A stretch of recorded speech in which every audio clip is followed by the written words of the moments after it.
And you don't have to look at me. You could look at Okay. Okay, tell us a little bit about your job and what you do. So what I do is I correspond between all 10 of the chapters we have on campus and the Dean of Students and the Executive Councils on campus, as well as the NPHC fraternities and sororities and the fraternities that we have on campus. So I kind of do a little maintenance. I meet with delegates every week to make sure that all the chapters are on the same page about everything. And yeah, what I do. Who are some people who helped you point you in the right direction? Well, definitely advisors in my chapter. They helped me find a love for Panhellenic, as well as previous Panhellenic council officers, so my peers.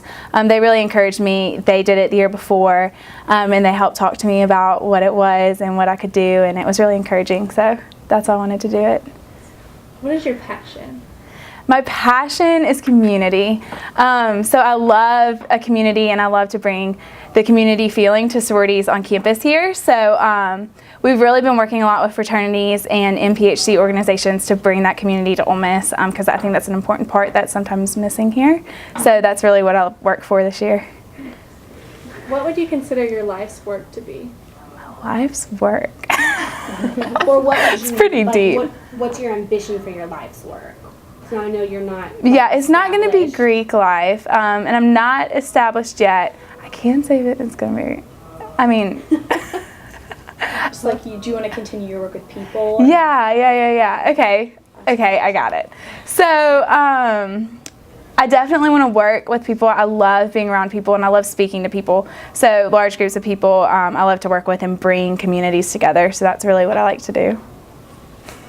What's one thing that you're doing now that will benefit you in your future career? Just making relationships with people, and especially people who are higher above you, and learning how to listen to them and take direction from them and really learn from them. That's important, because sometimes it's hard and I feel like I'm right, but I have to remember that I'm in a community and I'm not by myself, and so I have to really listen to these other people and let them help me along the way so I can get there. And what's your major? I'm a nutrition and dietetics major. Okay, so you're going into a field where you get to work with Yes. So I want to work with college students when I get out, and just with eating, and because that can be a hard thing on college campuses, is finding places to eat and eating healthily, and everyone hears about the freshman 15, and that's what I want to do. So I do want to work with people ultimately. So do you feel like some of the communication skills that you've picked up through Panhellenic is going to help you excel in that? Definitely. Before I got this position, I was kind of timid in front of crowds, and now I feel very confident speaking in front of a crowd of 200 people. It's gotten to be where I found my voice, and I figured out how to organize myself in a way in which I can talk in front of people. And so I think it's really been beneficial, because that'll help me be able to relate to college students or whoever I work with in my later career. So.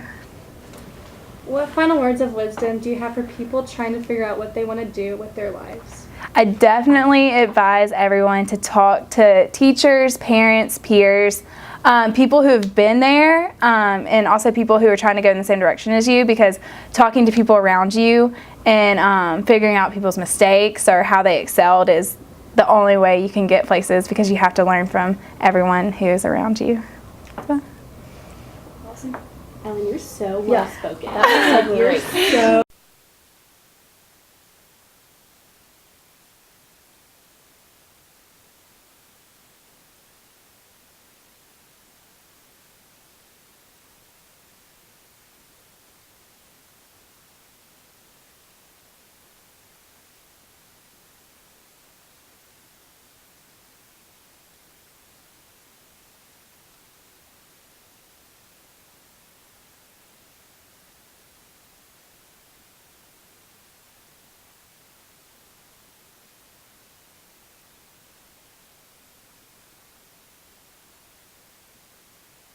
After I watch them, identify them as a defensive staff. So we'll break separately and watch it.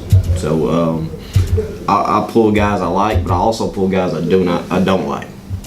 You know, because I'll pull guys that if they have an offer from a rival school, in-state school, SEC school, we're gonna watch it. Some of it's just CYA, You got to cover yourself.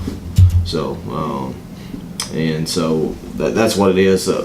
Like if a kid signs with, I don't know, Arkansas, coach will want to know, hey, did we evaluate this guy? What do we think of him? And if we hadn't watched him, it falls on me. What we do, we didn't like, and as we go through it, we keep it documented, and we'll say, hey, we watched him. This is the date we watched him. This is what we said about him.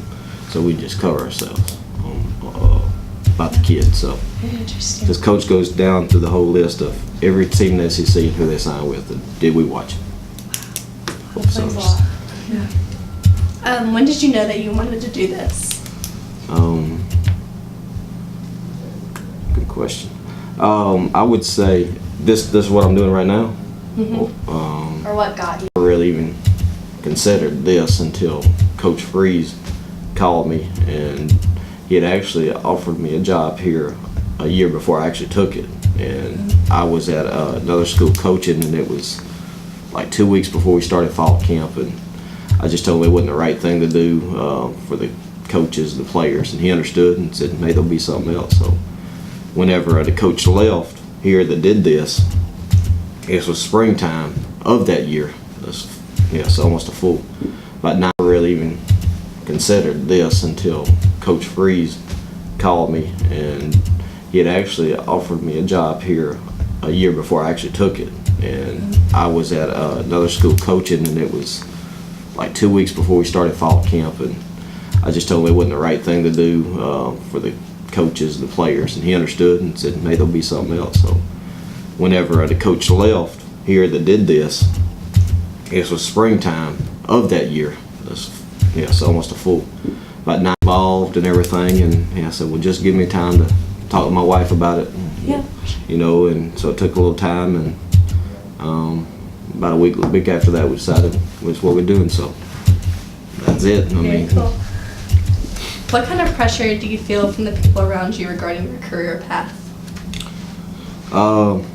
There's no pressure.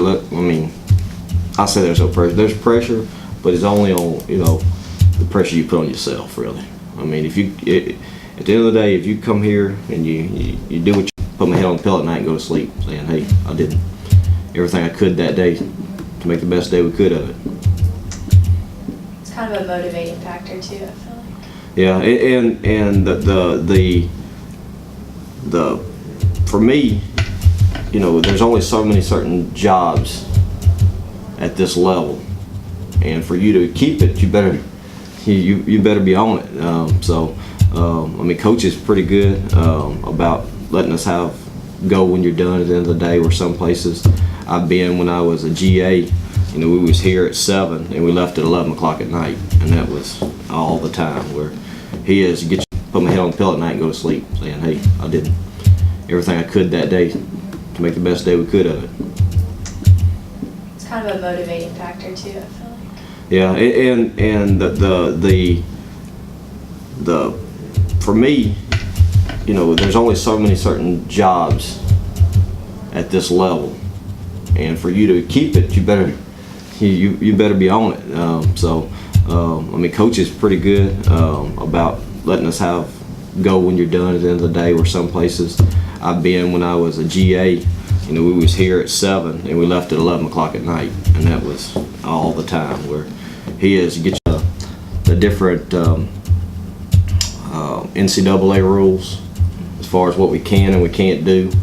Where other places I could have can't text, or we could have had unlimited calls during certain times. Now, all the time now, it's just during certain times. So just the NCAA rules and being compliant. The different NCAA rules as far as what we can and we can't do. Where other places I could have can't text, or we could have had unlimited calls during certain times. Now, all the time now, it's just during certain times. So just the NCAA rules and being compliant. Well, the risk to take this job was when I first got through GA, and I was offered a quality control spot here back when Ed Orgeron was here.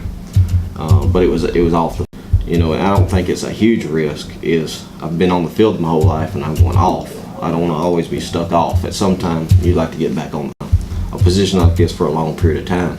So, being able to reach the long-term goals. Now, there's so much of a ceiling that you can get in this job. You know, you can only do this, or you go to the NFL and you do scouting or work for the GM. The biggest learning curve, again, probably NCAA compliance, and then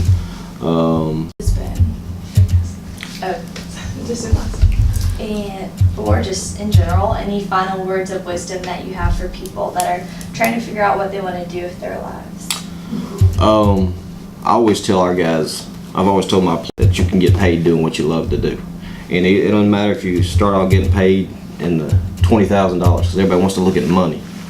Well, if you really love what you're doing, to the top, you know, because you're going to go in, you're going to put in extra hours. You're going to do all the extra work, you know, because you really love going. It's not work to you anymore, you know. It's coming in and doing something you love to do. So to me, I still love evaluating guys.